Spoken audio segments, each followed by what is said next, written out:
Muy bien, hola a todos y bienvenidos nuevamente a mi canal. Mi nombre es Desiree y el día de hoy vamos a hablar de Airbnb como negocio para el 2024. Muchos de ustedes se han estado preguntando o han estado considerando Airbnb como un posible negocio, posible inversión para el 2024 por la cantidad de Airbnb que hay ahora en el Distrito Nacional y por la cantidad de apartamentos que se están vendiendo con esa modalidad aquí en República Dominicana, lo que te hace considerar, ¿realmente vale la pena tener un apartamento de estos, principalmente en el Distrito Nacional, que es uno de los lugares donde más veo personas invirtiendo para este tipo de negocios? Y en este video les voy a responder esa pregunta, les voy a decir mi opinión respecto a este tema y cuáles alternativas ustedes tendrían respecto a Airbnb. Bien, lo primero que voy a decir es que yo soy una gran hater de Airbnb.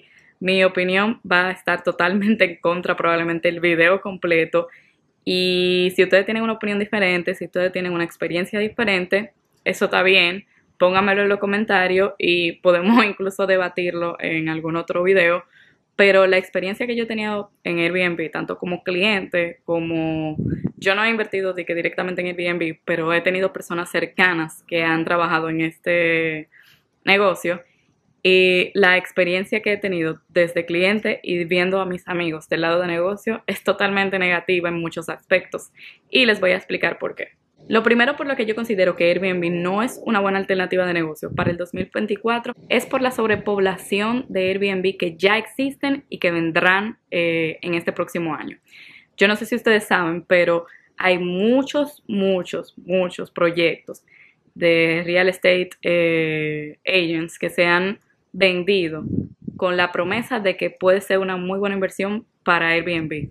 A esto sumado a que ya en el Distrito Nacional existen más de 1000 Airbnb que van de entre 40 a 60 dólares por noche, tú te preguntarías entonces, ¿cómo va a ser rentable o qué tan rentable, qué tan turístico puede ser el Distrito Nacional para que todos esos apartamentos puedan como que coexistir a ese mismo precio dentro de este lugar? Y hay un hilo muy bueno de Luis Serrano que explica esta misma problemática que yo estoy explicando. Si ustedes quieren, denle para allá, le voy a dar el link en la descripción para que lo lean detenidamente. Y es básicamente lo que él dice es que no hay forma de que Airbnb sea rentable con toda la oferta que hay respecto a toda la gente que han querido venir y comprar un apartamento de una habitación en el Distrito Nacional y todas las personas que han querido vender un apartamento porque según ellos es muy rentable.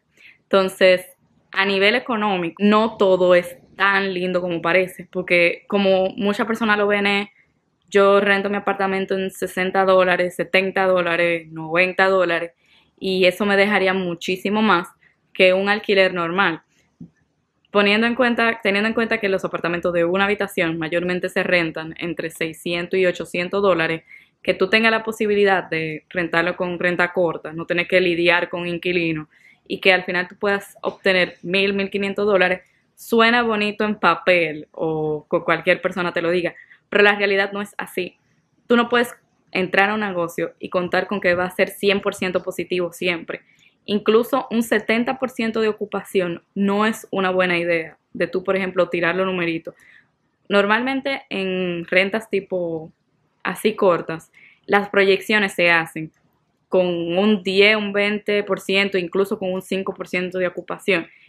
Y tomando en cuenta que poniendo en cálculo el 20, el 40, 80 dólares en el que se alquilan en el Distrito Nacional, un 5, un 10% de ocupación no te va a dar para pagar un préstamo.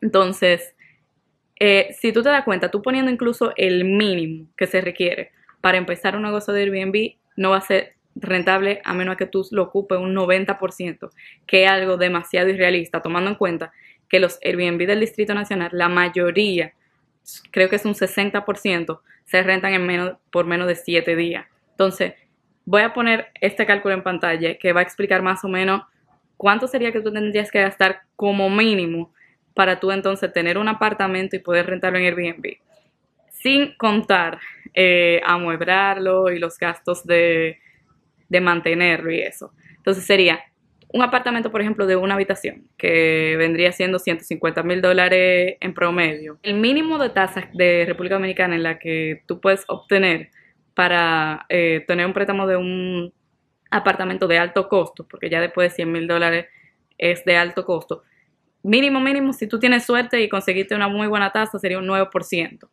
Eso a 20 años tú estarías pagando $1,400 mensual por ese lugar. Y para tú obtener esos mismos $1,400, o sea, para empatar, para que del Airbnb se te pague el préstamo, tú tendrías que rentarlo mínimo 24 noches, que es demasiado irrealista. Y hay muchísimos meses en los que no va a tener ni siquiera un 10%. Hay muchos meses muertos. En el año tú no vas a tener todos los meses positivos y tú tienes que contar con eso. O sea, si tú quieres invertir en Airbnb y tú estás contando con un préstamo, no va a ser rentable en ningún momento y tú tienes que tener claro que va a tener pérdida. Eso es respecto al Distrito Nacional. Entonces, a menos que tú tengas un lugar súper original en el interior del país que atraiga a turistas específicos y tú puedas ponerlo en un monto mayor que $40-60, entonces no valdría la pena dar el mínimo por este negocio. Otra de las razones por la que yo considero que no es un buen negocio para el 2024 es porque lidiar con turistas y con clientes no es fácil. Muchas personas creen que Airbnb es darle la llave a una persona feliz de la vida a las 3 de la tarde, que él se quede todo el tiempo que quiera y luego te devuelva la llave y todo listo, todo limpio, nada más hay que limpiar un poquito, nada más hay que barrer un poquito, cambiar la sábana. Y no es para nada así. La cantidad de clientes, de turistas que entran a una renta corta, que realmente se portan bien, es muy baja. Hay muchos dolores de cabeza. Yo tengo amigos que le han roto muchas cosas. Tengo amigos que le han robado muchísimas cosas. Tengo amigos que le han destruido el apartamento, o sea, de tal forma que ellos han tenido que reemplazar el 50% de las cosas que tienen ahí adentro. Y mucha gente les roban cosas básicas, tostadora, cafetera, incluso yo he visto gente que se ha robado almohadas de un Airbnb. Entonces, eso tomando en cuenta que tú también tienes que pagar un préstamo, al final no son, aunque se te renten todos los meses, o sea, todas las noches del mes, no son 1,400 que tú te vas a llevar. Todos esos gastos operativos, todos esos gastos de robo, todos esos gastos de destrucción, también cobran ahí. Entonces, al final, es posible que tú no tengas ni siquiera para pagar el préstamo en un mes. Continuando con las razones por las que Airbnb no vale la pena para el 2024, son todas las restricciones que están teniendo los gobiernos de diferentes estados y diferentes partes del país respecto a Airbnb. Se han tenido muchos problemas a nivel de cliente porque no se portan bien. Y también personas que viven en renta larga dentro de un sitio no están permitiendo que haya un Airbnb dentro de su complejo, propiedad, porque los clientes, las personas que están ahí, no se comportan. Entonces, tantas quejas han hecho que muchos gobiernos hayan tenido que tomar medidas extremas respecto a este tipo de renta. Y también porque han hecho que se hayan aumentado demasiado los precios en un área que ya sea insostenible incluso vivir ahí. Entonces, ¿qué ha hecho, por ejemplo, el estado de Nueva York? Que si tú no te quedas por lo menos un mes ahí, ellos no te lo van a rentar. ¿Por qué? Porque la gente está harta de la persona con renta corta. ¿Qué ha hecho el gobierno de California? Que le han subido un 15% a los impuestos por renta de Airbnb si tú quieres estar ahí. O sea que si antes costaba un Airbnb $150, ahora va a costar $150 más ese 15%, más los taxes que se lleva Airbnb, más. Entonces, al final, los gobiernos están haciendo lo posible por eliminar a Airbnb del mercado porque está haciendo mucho problema a nivel de los locales que se quedan ahí.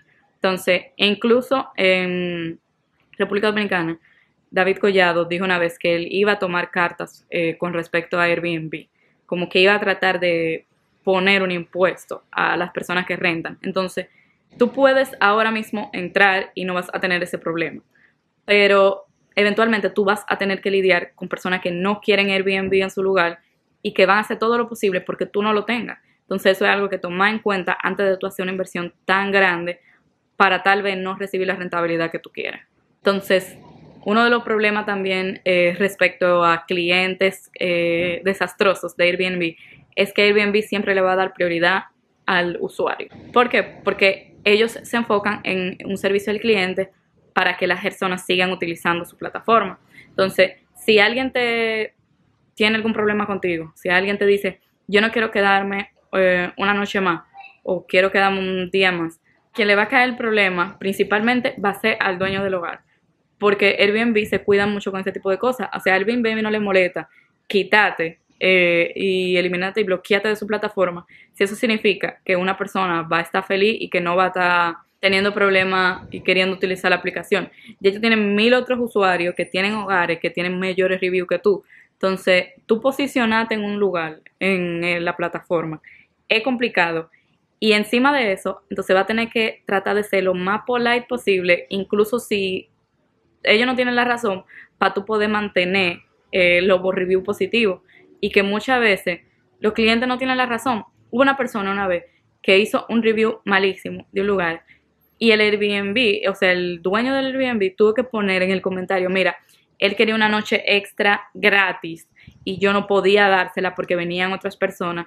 O sea, él incluso estaba considerándolo, dársela gratis, nada más por tener ese review bueno, pero no podía porque venían otras personas. Entonces, ese review que yo tuve fue porque yo al final no pude hacer eso posible. Y tú te quedas como que, wow, o sea, tú como dueño de negocio, es difícil tú lidiar con personas con las que siempre tienen que tener la razón y tú tienes que darle un servicio uno a y que al final te queden mal por algo que está incluso fuera de tu control porque tú tienes que mantener 4 estrellas o más. Si tú te das cuenta, en Airbnb no te enseñan lugares que tienen menos de 4 estrellas. Entonces, para tú obtener un review positivo es el real lío. Y sobre todo con gente que nunca está satisfecha. Y eso es algo que tú tienes que tomar en cuenta. Bien, algo súper importante que también quiero recalcar respecto a Airbnb como negocio es que ya los hoteles están siendo relevantes de nuevo. Airbnb tuvo un pick bastante bueno en pandemia porque la mayoría de los hoteles estaban cerrados o no ofrecían servicio. Pero ahora los hoteles han vuelto y han vuelto con muy buenas ofertas. Entonces, cuando un hotel te costaba, qué sé yo, $120 la noche, ahora está costando lo mismo que un Airbnb porque con los gastos operativos que tú tienes, mantener una casa, a veces tú no puedes dejarla como en $60, tú tienes que ponerle y limpieza $80 y que se yo que es $20, pero los hoteles te ofrecen, tú no tienes que limpiar nada, tú puedes dejar la habitación como te dé tu gana, tú te puedes llevar la toalla si te dé tu gana porque nosotros tenemos los costos operativos para poder reemplazarla y al final va a salir por lo mismo que un Airbnb. Y tenemos restaurantes, y tenemos piscinas, y tenemos servicio del cliente. Entonces, ¿cuál los usuarios van a preferir? 100% los hoteles. Entonces, lugares como el Distrito Nacional, que tiene muy buenos hoteles, e incluso lugares como Punta Cana y Bávaro, que hay muchas casas que se están comenzando a ofrecer como Airbnb, versus resort que tienen incluso todo incluido, tú tienes que considerar si realmente las personas van a elegirte a ti y por qué. Y si tú lo que tienes es un hogar común, tú o tienes que poner un precio súper bajito o tienes que aceptar que tú vas a tener pérdida. Entonces, eso es algo que toma en cuenta y la razón por la que yo entiendo que no vale la pena. Y por último, hay muchas personas que antes consideraban Airbnb como lo mejor del mundo. Tú entrabas a sus plataformas, a su TikTok, a su YouTube y ellos te vendían Airbnb como lo mejor del mundo. Y ahora se están retirando de Airbnb y están haciendo ahora videos de por qué ellos sienten que Airbnb no es rentable ya nunca más. Y tú te quedas pensando por qué este tipo de cosas pasa. Y es principalmente por oferta y demanda de contenido. Cuando Airbnb comenzó a ser popular, habían millones de videos de, sí, me metí en Airbnb, sí, estoy ganando mucho dinero. ¿Por qué? Porque la gente le estaba viendo eso, la gente se estaba interesando por eso. Pero ahora que ellos están viendo que no es rentable y que muchas personas están adentro y saben que no es rentable, ya ellos tienen que seguir haciendo contenido que la gente quiera ver. ¿Y qué están haciendo ahora? Me estoy retirando de Airbnb por esta y esta razón y están teniendo muchísimo view. Entonces, tú tienes que tomar en cuenta, cuando hay mucha popularidad de algo y hay mucha gente hablando de algo, es porque probablemente ya no valga la pena entrar a ese negocio porque ya está muy tarde. Entonces, hay muchas personas que tienen millones de seguidores que tú creerías que puede ser rentable para ellos porque nada más por el nombre de ellos y decir, yo soy parte de esta propiedad, van a tener clientes y no lo tienen. Un ejemplo de esto es, por ejemplo, Shelby Church. Esa es una chica que yo sigo desde hace mucho tiempo. Ella es de California y ella tuvo un Airbnb en Palm Springs. Y ella y su hermana, que tienen millones de seguidores, trataron de hacerle marketing todo lo posible a Airbnb y era muy chulo, pero ¿cuál es el problema? Primero, los taxes de California por esa nueva ley del gobierno, y segundo, porque la gente ya está prefiriendo irse a hoteles. Entonces, incluso en California, que tienen cosas, eventos muy grandes, tipo festivales y eso, esos meses ellas no estaban teniendo tanta demanda como ellas creían que iban a tener. Entonces, si ese tipo de personas se están retirando de Airbnb, ¿qué te hace pensar que tú como usuario común, que no tienes gente, que no tienes conocimiento de marketing, te puede ir bien? Entonces, yo considero que Airbnb es un buen negocio si tú tienes algo exclusivo que ofrecer, no un apartamento de una habitación en un edificio cualquiera. Entonces, si tú tienes una casa a las afueras, al lado de un río, con un jacuzzi exorbitante y una vista a las montañas de Jarabacoa, es posible que tú tengas más probabilidades de ser exitoso en Airbnb. Pero como usuario común, yo no le veo la rentabilidad, sobre todo en el 2024, donde vienen toda esta problemática que ya yo mencioné. Entonces, nada, esto sería todo por el video de hoy. Espero que les haya gustado. Coméntenme qué opinan de todo lo que he comentado aquí. Si ustedes creen que sí vale la pena, si ustedes están en el negocio y les está yendo bien o mal. Y si estoy equivocada y me pueden refutar y mandar link, también estoy conforme y a gusto de leerlos. Eso sería todo. Chao.